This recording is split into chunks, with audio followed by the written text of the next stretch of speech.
नमस्कार दोस्तों, बहुत बहुत स्वागत है आप सबका सरकारी परीक्षा के इस यूट्यूब चैनल में। दोस्तों, इस समय आप सबको मालूम ही है कि रशिया और यूक्रेन के बीच वॉर चल रही है। दोनों देश एक दूसरे के ऊपर बॉम्ब्स और मिसाइल्स को छोड़ रहे हैं और ये बॉम्ब्स और मिसाइल्स इतने डिजास्टर्स हैं कि जिसकी जद में आम नागरिक भी आ रहा है, मारा जा रहा है, जो कि अपने आप में काफ़ी दुखद है। लेकिन अभी यूक्रेन ने ये क्लेम किया है रशिया के ऊपर कि रशिया जो है वो यूक्रेन के ऊपर वैक्यूम और क्लस्टर बॉम्ब्स का भी यूज कर रहा है, जो कि वॉर के नियमों के खिलाफ है और अपने आप में काफ़ी ये डिजास्टर्स भी हैं। तो ऐसे में जानना बहुत जरूरी हो जाता है कि वैक्यूम और क्लस्टर बॉम्ब्स होते क्या हैं और ये इतने विनाशकारी क्यों हो जाते हैं, राइट। तो चलिए एक एक करके समझते हैं दोनों बॉम्ब्स को फटाफट। यहाँ पे वैक्यूम बॉम्ब क्या होता है और क्लस्टर बॉम्ब क्या होता है। सबसे पहले जानते हैं कि वैक्यूम बॉम्ब क्या होता है और इसके काम करने का मैकेनिज्म क्या होता है। तो अगर हम वैक्यूम बॉम्ब की बात करें तो मैं आपको बता दूं कि इसको एक दूसरा नाम भी दिया जाता है, थर्मोबैरिक बॉम्ब नाम दिया जाता है यहाँ पे, राइट। तो बेसिकली यहाँ पे जो केमिकल प्रोसेस है इसमें उसके वजह से यहाँ पे नाम आ रहा है थर्मोबैरिक बॉम्ब, और एक तरीके से जो फिजिकल कंडीशन वहाँ पे डेवलप हो रही है इस बॉम्ब के बाद, उस वजह से नाम दिया जा रहा है वैक्यूम बॉम्ब, राइट। तो अपने आप में बहुत डिजास्टर्स होता है, बहुत विनाशकारी होता है। यूं समझ लें कि परमाणु बम के बाद जो सबसे डिजास्टर्स बॉम्ब है, या यूं कह लें कि फादर ऑफ ऑल बॉम्ब्स, वो वैक्यूम बॉम्ब बोला जाता है, राइट। तो अपने आप में बहुत डिजास्टर्स होता है और ये एक नॉन एटॉमिक बॉम्ब होता है, ये भी आप दिमाग में रखें, राइट। आप इसको एटॉमिक बॉम्ब में बिल्कुल कंसीडर मत करिएगा, बिकॉज क्वेश्चन यहाँ से भी बन सकता है, ये भी दिमाग में रखिएगा। तो ये क्या है? नॉन एटॉमिक बॉम्ब है, राइट, नॉन एटॉमिक बॉम्ब है, राइट। लेकिन फिर भी ये बहुत विनाशकारी होता है। चलिए अब देखते हैं यहाँ पे कि वैक्यूम बॉम्ब जो है वो किस तरीके से काम करता है, इसका मैकेनिज्म क्या होता है। तो मैं आपको बता दूं कि ये जो बॉम्ब है बेसिकली अपने मैकेनिज्म को 2 स्टेज में कंप्लीट करता है। अगर हम पहले स्टेज की बात करें, स्टेज 1 की अगर हम बात करें, तो स्टेज 1 में क्या होता है कि जब भी वैक्यूम बॉम्ब को छोड़ा जाता है, यानी वैक्यूम बॉम्ब को जब भी रिलीज किया जाता है, इसकी पावर के हिसाब से, ये अपना एक एरिया कैप्चर करता है, एक स्पेस कवर करता है। तो उस स्पेस में अपने स्टेज 1 में ये बॉम्ब एरोसॉल का छिड़काव करता है। किसका छिड़काव करता है? एरोसॉल का छिड़काव करता है। अब आप पूछोगे भाई एरोसॉल क्या हो गया, अब ये क्या है? तो एरोसॉल मैं आपको बता दूं, एरोसॉल एक सस्पेंशन है। सस्पेंशन जो है वो एयर में बनता है और इस सस्पेंशन में, यानी कि एयर में अदर मटेरियल्स का ही सस्पेंशन देखा जाता है, किया जाता है। अदर मटेरियल्स का मतलब जैसे आप डस्ट को समझ लें, वाटर ड्रॉपलेट्स को समझ लें, या अदर मैटर के कंपाउंड्स, मॉलिक्यूल्स को समझ लें, राइट। तो उसका जो एक सस्पेंशन बनता है उसको हम एरोसॉल बोलते हैं। तो अब देखो यहाँ पे इस बॉम्ब के टर्म में एरोसॉल क्या बन सकता है, वो अदर मटेरियल क्या हो सकता है। तो डेफिनेटली आप यहाँ पे गेस कर सकते हो कि जो अदर मटेरियल होगा वो एक्सप्लोसिव नेचर का ही होगा, तभी ये क्या है, विनाशकारी हो पा रहा है, तभी ये एक्सप्लोड करेगा। तो जी हाँ, यहाँ पे एरोसॉल में जो अदर मटेरियल यूज किया जा रहा है एरोसॉल फॉर्म करने के लिए, वो मटेरियल है कार्बन फ्यूल्स के, जो कि अपने आप में हाईली एक्सप्लोसिव होते हैं। अगर मैं आपको एग्जांपल दूं इन कार्बन फ्यूल्स की, तो इनमें जैसे नाम है कुछ एथिलीन ऑक्साइड, प्रोपिलीन ऑक्साइड, ये और भी बहुत सारे हाईली टॉक्सिक जो कंपाउंड्स हैं, टीएनटी है, यानी कि ट्राई नाइट्रोटोलुइन है, इन सब का एक मिक्सचर होता है बेसिकली, राइट। और इसको हम शॉर्ट में FAE फ्यूल्स भी बोलते हैं, राइट। तो अपने आप में FAE फ्यूल्स जो हैं बहुत ही डिजास्टर्स होते हैं, बहुत ही एक्सप्लोसिव होते हैं। एरोसॉल में इनको, मतलब कि जब ये एयर में मिलते हैं तो एरोसॉल बनता है, और जिस भी स्पेस में ये छिड़क दिए जाते हैं वहां पे बेसिकली एक क्लाउड बन जाता है एरोसॉल का। जी हाँ, तो पहले स्टेज में एरोसॉल का क्लाउड बन गया, ये बात क्लियर है, इतना आप दिमाग में पहले रख लीजिए। पहले स्टेज में वैक्यूम बॉम्ब में क्या बना? एरोसॉल की छिड़काव की वजह से क्लाउड बना, राइट। अब दूसरे स्टेज में क्या होता है? स्टेज 2 में इस क्लाउड में इग्निशन कराया जाता है, इस क्लाउड को इग्नाइट कराया जाता है, मतलब इसमें एक टेम्परेचर दिया जाता है, इसको एनर्जी दी जाती है, जिससे ये क्या होता है, इग्नाइट करता है। इग्नाइट करने के बाद ये क्लाउड एक फायर बॉल में कन्वर्ट हो जाता है, राइट। और फायर बॉल कन्वर्ट होने के बाद कुछ ऐसा ही सीन देखने को मिलता है जैसा आप पिक्चर में देख पा रहे हैं। होता क्या है कि यह जब फायर बॉल बनती है या बनना स्टार्ट करती है, तो यह अपने आसपास के ऑक्सीजन को यूज करती है फॉर द एक्सप्लोजन, मतलब कि ऑक्सीडाइजर के तौर पे ये एटमॉस्फेयर की ऑक्सीजन को यूज करने लगती है और अपनी सराउंडिंग में या अपने इनर पार्ट में ये एक तरीके से पूरे के पूरे जो ऑक्सीजन है या मैक्सिमम जो एयर है उसको ख़त्म करने की कोशिश करती है, लगभग वो ख़त्म हो जाती है और एक वैक्यूम की कंडीशन डेवलप होती है। अब आप देखो, अगर आप वैक्यूम को जानते हो तो वैक्यूम के केस में क्या होगा कि एटमॉस्फेरिक प्रेशर काम करना बंद कर देगा। जब एटमॉस्फेरिक प्रेशर काम करना बंद कर देगा तो हमारी बॉडी का जो एक तरीके से प्रेशर है, हमारी बॉडी का ब्लड प्रेशर होता है और ये जो ब्लड प्रेशर होता है वो एटमॉस्फेरिक प्रेशर से बैलेंस्ड होता है। अब अगर आप इस एरिया में हो, इस स्पेस में हो, वैक्यूम बॉम्ब की जद में हो आप, तो जैसे ही वैक्यूम क्रिएशन होगा आपकी बॉडी में खासतौर पे जो लंग्स हैं वो रप्चर्ड होना स्टार्ट हो जाएंगे। मतलब कि जैसे ही एक पूरा का पूरा एटमॉस्फेरिक प्रेशर खत्म होगा आपकी बॉडी पूरी की पूरी एक तरीके से भाप में बदल जाएगी। इतना ये डिस्ट्रक्टिव है, राइट। और इसका आप अंदाजा इसी से लगा सकते हो कि मतलब ये जैसे इसको इग्नाइट कराया जाता है विद इन मिनट्स ये उस पूरे मतलब कि जो भी एरिया ये कवर करता है उस एरिया के हर एक पार्ट को पूरी तरीके से ये विनाश कर देता है।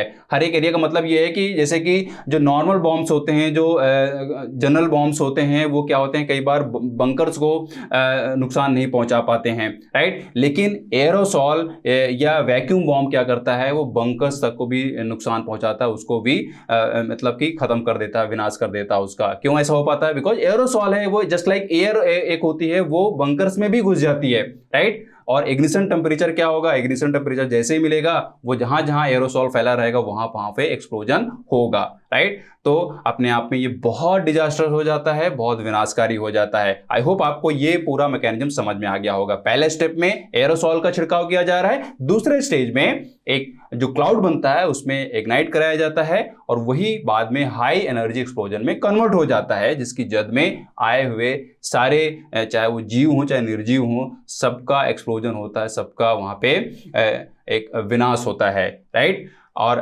फ्यूल के टर्म में मैंने आपको बता ही दिया कि एरोसॉल में जो फ्यूल यूज होता है वो एथिलीन ऑक्साइड का यूज होता है, प्रोपिलीन ऑक्साइड का यूज होता है और भी अदर जो कार्बन फ्यूल्स हैं, एक्सप्लोसिव कार्बन फ्यूल्स हैं, उनका मिक्सचर यूज किया जाता है, राइट। तो अपने आप में बहुत डिजास्टर्स है। इसी वजह से यहाँ पे जिनेवा कन्वेंशन में इस बॉम्ब को बैन कर दिया गया था। युद्ध के मतलब कि वॉर सिचुएशन के दौरान भी इन बॉम्ब्स को आप यूज नहीं कर सकते हैं, राइट। बिकॉज वॉर जो है वो बेसिकली एक तरीके से गवर्नमेंट्स के बीच में माना जा सकता है, लेकिन उसमें ये एक तरीके से ह्यूमन राइट्स का उसमें तर्क जोड़ा जाता है कि कोई भी वॉर हो उसमें सिविलियंस को नुकसान नहीं पहुंचना चाहिए पहले स्टेज में, राइट। तो इस पर्पज को या इस मोटिव को ध्यान में रखते हुए बेसिकली जिनेवा कन्वेंशन में ये बैन किया गया है कि इन बॉम्ब्स को यूज नहीं किया जाएगा, राइट। अब ऐसे में अगर यूक्रेन क्लेम कर रहा है तो हालांकि ऑफिशियली यहाँ पे ये भी प्रूव नहीं हुआ है कि रशिया ने वैक्यूम बॉम्ब्स का यूज किया है यूक्रेन के ऊपर,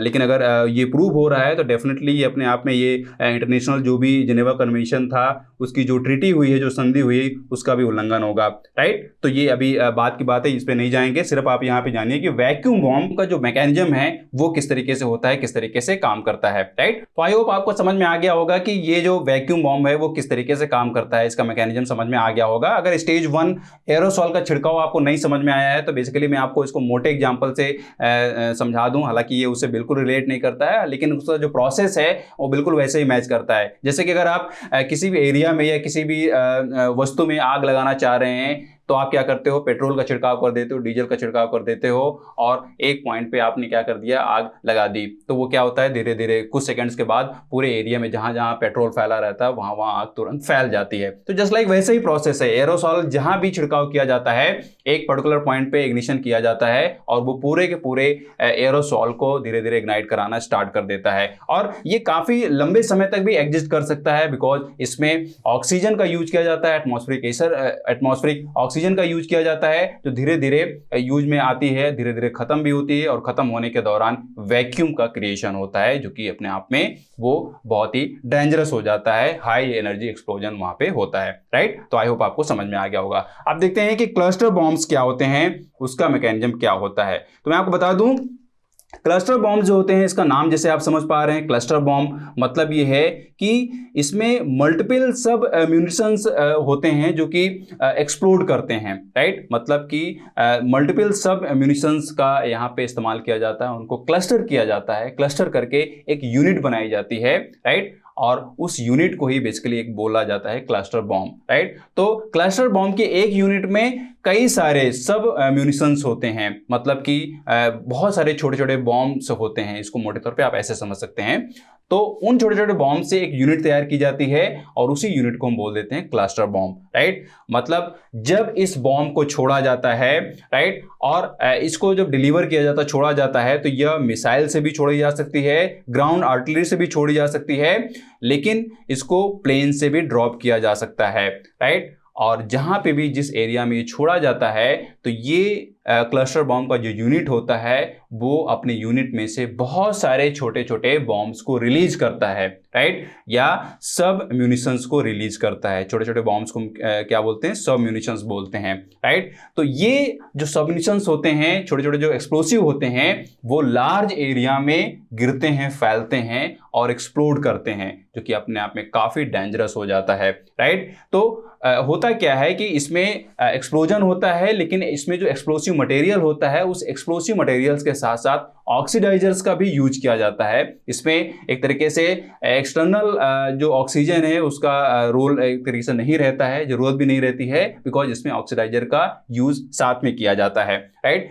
लेकिन वैक्यूम बॉम्ब में क्या था? वैक्यूम बॉम्ब में ऑक्सीडाइजर नहीं रहता है। ऑक्सीडाइजर जो है वो एटमॉस्फेयर की ऑक्सीजन काम करती है। वहां पे उस बॉम्ब में जो 100% मटेरियल यूज होता है वो एक्सप्लोसिव मटेरियल यूज किया जाता है। लेकिन क्लस्टर बॉम्ब्स में क्या होता है कि एक्सप्लोसिव के साथ ऑक्सीडाइजर्स का भी यूज किया जाता है, जो कि जनरल बॉम्ब्स में भी यही कॉन्सेप्ट काम आता है, राइट। लेकिन ये डिजास्टर्स क्यों हो जाता है? बिकॉज ये लार्ज एरिया में बहुत सारे छोटे छोटे सब म्यूनिशंस को रिलीज करता है, वो भी एक्सप्लोसिव होते हैं और अपनी जद में बहुत एरिया कवर करते हैं, बहुत एक्सप्लोसिव होते हैं, विनाशकारी होते हैं। लेकिन इसको भी बैन कर दिया जाता है। बैन इसलिए कर दिया जाता है बिकॉज जब इस क्लस्टर बॉम्ब को गिराया जाता है, तो इसके बाद इससे निकलने वाले जो सब म्यूनिशंस होते हैं, जो छोटे छोटे युद्धास्त्र होते हैं, वो कई बार अनएक्सप्लोडेड फॉर्म में पड़े रहते हैं। मतलब कि अगर आपने जंगल एरिया में एक तरीके से उसको छोड़ दिया और जंगल में बहुत सारे जो सब म्यूनिशंस हैं वो अनएक्सप्लोडेड फॉर्म में पड़े हुए हैं लॉन्ग टाइम। कई बार क्या होता है कि कोई अगर आदमी जा रहा है, युद्ध खत्म हो गया है और उस बॉम्ब को उठा ले रहा है या उसके बाद वो एक्सप्लोड कर रहा है, तो इस तरीके से आम नागरिक उसकी जद में आता रहता है और मारा जाता है या मारे जाने के चांसेस रहते हैं, रिस्क रहता है। इस वजह से इसको एक तरीके से बैन किया जाता है कि क्लस्टर बॉम्ब अपने आप में ये इसका जो डिसएडवांटेज है वो ये है कि ये इसके जो सब म्यूनिशंस होते हैं वो अनएक्सप्लोडेड फॉर्म में पड़े रह जाते हैं और कई बार ये लॉन्ग टाइम के बाद एक्सप्लोड करते हैं, जिसकी जद में आम नागरिक भी आ जाता है, आम नागरिक को भी नुकसान पहुंचाता है, राइट। तो इस वजह से इसको इस बॉम्ब को बैन कर दिया जाता है और इस बॉम्ब को बैन करने के लिए इसमें मल्टीपल कंट्रीज जो हैं वो साइन करती हैं, ट्रीटी होती है, राइट, अगस्त 2010 में, राइट। तो इस तरह आप देख सकते हैं कि क्लस्टर बॉम्ब भी अपने आप में बहुत डिस्ट्रक्टिव होता है, बहुत ही विनाशकारी होता है। अपनी जद में ये बड़े एरिया को कवर करता है और इसका जो एक तरीके से डिसएडवांटेज है वो ये है कि ये कई बार जिसमें जो सब म्यूनिशंस होते हैं वो अनएक्सप्लोडेड फॉर्म में पड़े रहते हैं, जो कि बाद में डेंजरस हो सकते हैं, राइट। अगर मैं देखो यहाँ पे आपको समझाने की कोशिश करूँ कि क्लस्टर बॉम्ब एक्चुअली में किस तरीके से काम करता है या उसका जो यहाँ पे मैंने बात की कि जो सब म्यूनिशंस होते हैं वो किस तरीके से होते हैं, तो आप देख सकते हो यहाँ पे ये पूरी की पूरी यूनिट है, राइट, क्लस्टर बॉम्ब की यूनिट है और इसमें सब म्यूनिशंस रखे गए हैं। ये देख सकते हो आप, ये छोटे छोटे क्या हैं? सब म्यूनिशंस हैं, राइट। अब इसको जब छोड़ा जाता है किसी भी मतलब प्लेन से भी अगर आप रिलीज करोगे इस पूरी यूनिट को, तो इसमें जो ये छोटे छोटे जो सब म्यूनिशंस हैं वो रिलीज होंगे, तो इनमें से कई बार क्या होते हैं कि अनएक्सप्लोडेड रहते हैं, वो फूटते नहीं है, मतलब कि फटते नहीं है, राइट, और वो बाद में कई बार फेवरेबल कंडीशन मिलने के बाद एक्सप्लोड करते हैं, जो कि विनाशकारी हो जाते हैं। तो ये तो एक क्लासिकल वर्जन हो गया या एक तरीके से वर्जन 1 इसको बोल सकते हैं। लेकिन आज की डेट में जो देखा जा रहा है, समझा जा रहा है क्लस्टर बॉम्ब को, वो इस तरीके से देखा जा रहा है, मतलब कि जो सब म्यूनिशंस हैं वो इस तरीके से आपको देखने को मिलेंगे, राइट, जो कि अपने आप में इससे भी ज़्यादा डिस्ट्रक्टिव होते हैं, राइट। तो इसके विनाशकारी नेचर की वजह से ही इसको भी बैन कर दिया गया है। और इस तरह आप देख सकते हैं कि इन दोनों बॉम्ब्स को ही बैन कर दिया गया है, यानी कि वैक्यूम बॉम्ब को भी बैन कर दिया गया है, क्लस्टर बॉम्ब को भी बैन कर दिया गया है, क्योंकि ये दोनों बॉम्ब्स अपने आप में बहुत ही विनाशकारी हैं, राइट। और यहाँ पे बिल्कुल उम्मीद की जानी चाहिए, पूरे वर्ल्ड कम्युनिटी के द्वारा उम्मीद की जानी चाहिए कि ये दोनों देश इन दोनों बॉम्ब्स का यूज ना करें, बिकॉज इससे क्या होगा कि आम नागरिक मारा जाएगा या अपने आप में काफ़ी ये दुखद सिचुएशन होगी। आई होप आपको ये समझ में आ गया होगा, इन दोनों बॉम्ब्स का मैकेनिज्म समझ में आ गया होगा। अगर इसमें कोई भी आपको क्लैरिटी नहीं आई है, अगर कोई आपको दिक्कत आ रही है समझने में, तो आप प्लीज़ मुझे कॉमेंट करिए। इसकी एक और भी डिटेल वीडियो या इंडिविजुअल वीडियो इसकी बनाई जा सकती है, या और भी जो मैकेनिज्म है, जो मिसाइल्स हैं या और भी जो डिफरेंट बॉम्ब्स हैं वो किस तरीके से काम करते हैं उसको भी समझाया जा सकता है, राइट। वीडियो को देखने के लिए बहुत बहुत धन्यवाद। अगर आपको वीडियो हेल्पफुल लगी तो इसको लाइक करें, शेयर करें, और अगर आप चैनल में नए हैं तो इसको आप सब्सक्राइब कर लें, साथ में बेल आइकन को प्रेस कर लें ताकि इंपॉर्टेंट वीडियोज आपसे मिस ना हो। और अगर आप ज़्यादा से ज़्यादा करंट अफेयर्स पढ़ना चाह रहे हैं, समझना चाह रहे हैं, वो भी पॉइंट वाइज, तो आप हमारी साइट पे जाइए, वहाँ पे आपको डेली करंट अफेयर्स दी जाती है, वो भी पॉइंट वाइज, ताकि आप उसको आसानी से पढ़ पाएँ, याद कर पाएँ और उसकी नोट्स बना पाएँ, ताकि वो आपके एग्जाम के लिए हेल्पफुल हो पाए, राइट। तो मिलता हूँ आपसे नेक्स्ट वीडियो में, तब तक have a nice day, great day and thank you.